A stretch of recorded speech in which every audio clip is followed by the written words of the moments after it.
ఇక్ష్వాకు కుల తిలక ఇకనైన పలుకవే రామచంద్ర నన్ను రక్షింపగున్నను రక్షకులు ఎవరింక రామచంద్ర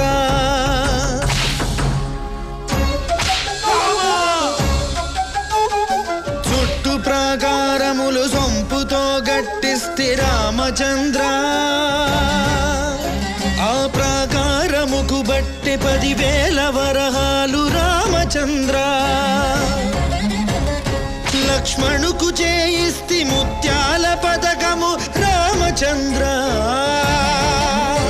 ఆ పథకానికి బట్టి 10,000 మొహరీలు రామచంద్ర